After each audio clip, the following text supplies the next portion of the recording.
দর্শক আসসালামু আলাইকুম। আশা করি যে যেখানে আছেন ভালো আছেন, সুস্থ আছেন।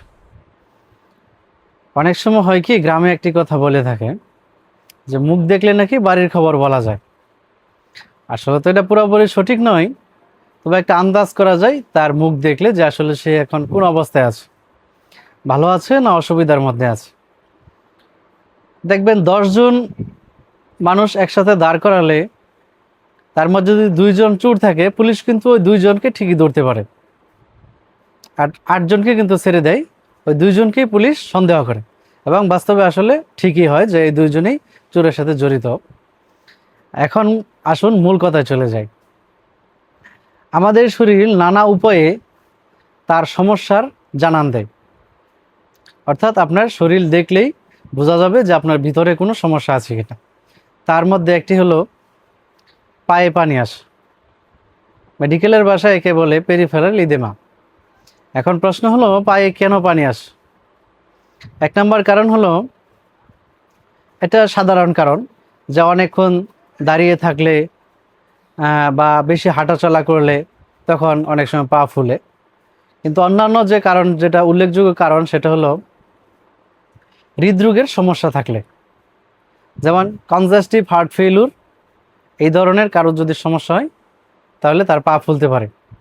2 নম্বর, কারো যদি কিডনিজনিত সমস্যা থাকে, যেমন নেফ্রোটিক সিনড্রোম অথবা ক্রনিক কিডনি ডিজিজ, সে অনেক দিন জানে না কিন্তু তার পা ফোলা, এরকম যদি হয় তাহলে ধরে নিতে হবে তার কিডনির সমস্যা থাকতে পারে।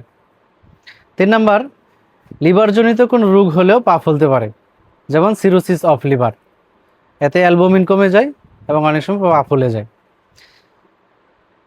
4 নম্বর যেটা হতে পারে, থাইরয়েড জনিত সমস্যা, অর্থাৎ হাইপোথাইরয়েড জনিত সমস্যা যদি কারো থাকে তাহলে তার শরীরের পায়ের যে অংশটুকু আছে এটা ফুলতে পারে।